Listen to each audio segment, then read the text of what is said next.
नंदिनी डरते हुए मंदिर की ओर इशारा करती है और बोलती है कि माँ दुर्गा की मूर्ति उल्टी है। ये बोलते ही सब कोई का ध्यान मंदिर की ओर जाता है। गांव के बीचों बीच एक टूटा फूटा मंदिर बना हुआ था। मंदिर के दीवारों पर झाड़ियाँ उगाई थी।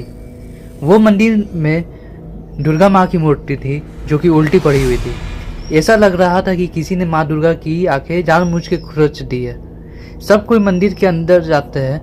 मंदिर के अंदर हवा ठंडी चल रही थी, लेकिन तब भी सबके शरीर से पसीना बह रहा था। नंदिनी धीमे आवाज में सबको बोलती है कि इस मूर्ति को किसी ने पलटा नहीं, ये खुद पलट गई है। नंदिनी की ये बात किसी को समझ में नहीं आती है, तो सभी पूछते हैं कि तुम बोलना क्या चाहती हो। नंदिनी सबको समझाते हुए बोलती है कि कुछ पुरानी कथाओं में लिखा हुआ है कि जब पवित्र शक्ति अपवित्र हो जाती है तो मूर्तियाँ अपनी स्थिति खुद ही बदल देती है। इसको शक्ति विमुख स्थिति बोला जाता है। रब हंसते हुए बोलता है, ये सब बकवास बातें है, मूर्ति को किसी ने गिराई होगी। तुम भी ना नंदिनी। आरब अपनी बात खत्म ही करने वाला होता है, तभी जो सोनिया कैमरे के पीछे खड़ी थी अचानक से कांपने लगी और डरते हुए बोलती है, काका किसी ने मेरा अभी हाथ पकड़ा था, उसका हाथ बहुत ठंडा था। ये सुनकर सभी कोई सोनिया के पास भाग कर जाते हैं, लेकिन वहाँ कोई भी नहीं था। सब कोई समझाते हैं कि जरूर तुम्हारा कोई वहम होगा, लेकिन सोनिया पूरी तरीके से डर गई थी कि कौन था, किसने उसका हाथ पकड़ा था। तभी ये सब चीज़ नज़रअंदाज करके चारों कोई टॉर्च जलाकर मंदिर के और अंदर जाने के लिए तैयारी करने लगे। मंदिर के अंदर उन्हें एक नीचे जाती हुई सीढ़ी दिखाई दी जो मंदिर के और गहराई में जाती थी। सब कोई नीचे जाते हैं। जाते वक्त नंदिनी हल्की आवाज़ में बोलती है कि शायद ये मंदिर का गर्भगृह है जहाँ मुख्य मूर्ति रखी जाती थी। जैसे ही सब नीचे जाते हैं अचानक से एक जोरदार आवाज़ आती है, जैसे कि ऊपर वाला दरवाज़ा अपने आप ही बंद हो गया हो। सब कोई तेज़ी से भागते हुए ऊपर जाते हैं और देखते हैं कि दरवाज़ा अपने आप बंद हो चुका है। ये सब देखकर सब कोई सोच में चले जाते हैं, आखिर ये दरवाज़ा बंद हुआ कैसे? ना कोई हवा चल रही है, ना कोई वहाँ है। उन्होंने दरवाज़ा खोलने की कोशिश की, लेकिन दरवाज़ा खुला ही नहीं।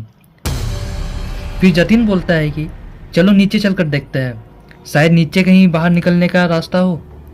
जतिन की बात सबको ठीक लगती है और सब कोई नीचे आ जाते हैं। नीचे पूरा अंधेरा था और हल्की फुल्की अगरबत्ती और खून की मिली जुली सुगंध आ रही थी। तभी नंदिनी को दीवार पर कुछ लिखा हुआ दिखाई देता है। नंदिनी दीवार के पास जाकर पढ़ने की कोशिश करती है और वो देखती है कि एक पुराना संस्कृत श्लोक जो खून से लिखा हुआ है, या देवी सर्वभूतेषु क्षमा रूपेण संस्थिता। और इसके आगे की पंक्ति अच्छे से विजिबल नहीं थी, जैसे किसी ने मिटा दी हो। नंदिनी गंभीर आवाज में बोलती है, ऐसा लगता है किसी ने जानबूझकर इस श्लोक की आगे की पंक्तियों को मिटाने की कोशिश की है। तभी उन्हें किसी औरत की आवाज़ आती है, बच्चा सो रहा है, शोर मत करो। ये सुनकर सभी के रोंगटे खड़े हो जाते हैं और एक दूसरे को देखने लगते हैं, क्योंकि वहाँ तो उनके अलावा कोई था ही नहीं। फिर ये आवाज़ आया कहाँ से? सोनिया पूरी तरह से डर जाती है और चिल्लाकर बोलती है, बस करो, हमें वापस चलना चाहिए। आरब भी डर जाता है, लेकिन डर के बावजूद वो बोलता है कि अब हम यहाँ तक आ गए हैं तो अब पीछे नहीं हट सकते। सोनिया गुस्से से बोलती है, तुम पागल हो गए हो क्या? ये बोलकर वो रोने लगती है और नंदिनी उसे संभालती है। सब कोई मंदिर से बाहर निकलने का रास्ता खोजने लगता है, लेकिन बाहर निकलने का रास्ता नहीं मिलता है, बल्कि उन्हें एक पेटी मिलती है जो कि लकड़ी की बनी हुई थी।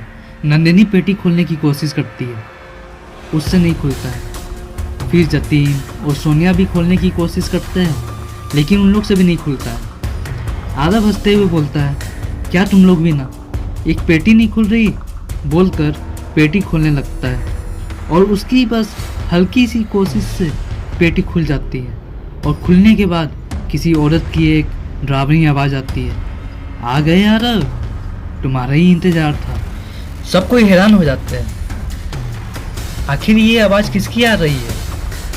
और डरने वाली बात ये थी कि उसे आरब के बारे में कैसे पता, जबकि आरब पहली बार गांव आया है। फिर एक जोरदार आवाज़ आती है, जैसे ऊपर वाला दरवाज़ा खुल गया हो, और तभी आरब बोलता है, बक्से को भी ऊपर लेके चलते हैं, शायद इसके अंदर कुछ मिल जाए।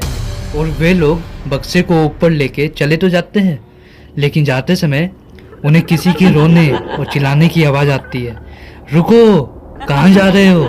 ऊपर पहुंचने के बाद उन लोग सबसे पहले बक्से में देखते हैं। आखिर बक्से में है क्या? बक्से में उन्हें एक तांबे की घड़ी मिलती है जिसका समय 2:59 पर अटका हुआ था, और कुछ जले हुए कागज जिस पर कुछ लिखा हुआ था। भैरव पूजा अधूरी रह गई है, वो आएगी जब आधी रात हो जाएगी और चंद्रमा पूरा काला हो जाए। आखिर कौन आएगा? यहाँ किसकी बात हो रही है? ये सब जानने के लिए बने रहे हमारे चैनल नॉक नॉक पे।